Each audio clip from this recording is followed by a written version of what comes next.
কি বলছেন আমার তাতে কিছু যায় আসে না।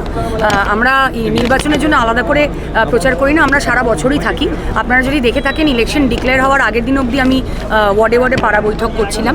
তো উনি কি বলছেন বা প্রতিপক্ষরা কি বলছে তাতে আমাদের কিছু যায় আসে না। আমরা আমাদের কাজ সারা বছর ধরে করি এবং এখন যেহেতু গতকালকে আমাদের প্রার্থী অ্যানাউন্স করেছেন দিদি এবং আমাদের দলের সর্বভারতীয় সেনাপতি সভাপতি তিনি ডিক্লেয়ার করেছেন, সেই অনুযায়ী আমরা দলীয় কাজ নির্বাচনী যা কাজ আমরা সেগুলো শুরু করেছি। প্রতিপক্ষ বা অন্যান্যরা কে কী বললো, যারা পরিযায়ী নেতা তারা কি বললো তাতে কিছু যায় আসে না। মুদ্রা একটাই, উন্নয়ন।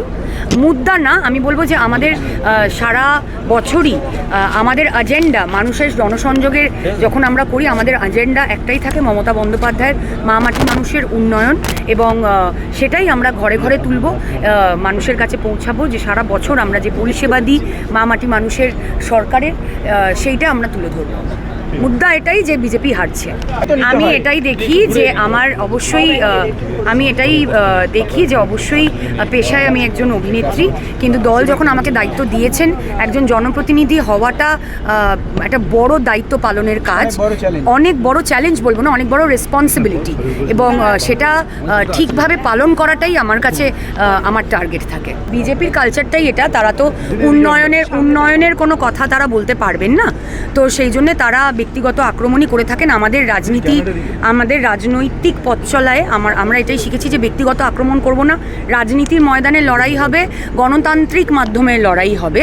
আপনারা এটুকুই বলবো যে আপনারা মমতা বন্দ্যোপাধ্যায়ের যে উন্নয়নমূলক কাজ, যেটা আমরা সারা বছর মানুষের কাছে তুলে দিই, মানুষের ঘরে ঘরে পৌঁছে দিই, সেটাই আমাদের এজেন্ডা হবে।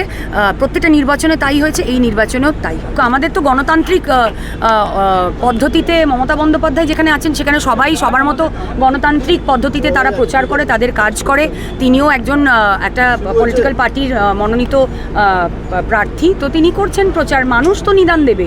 তিনি মাইক নিয়ে কি বলছেন তাতে কিছু যায় আসে না। দেখুন, ফাটা কলসি বাজে বেশি, চৌবাচ্চার ব্যাং লাফায় বেশি। আমি 24-এর উপনির্বাচনে যে মার্জিনে জিতেছিলাম তার ডবল মার্জিনে আমি জিতবো। এটা আমি 1.5 বছরের এক্সপিরিয়েন্স থেকে বলছি। 1.5 বছর আমি কাজ করেছি, বরানগরের মানুষের পাশে থেকেছি।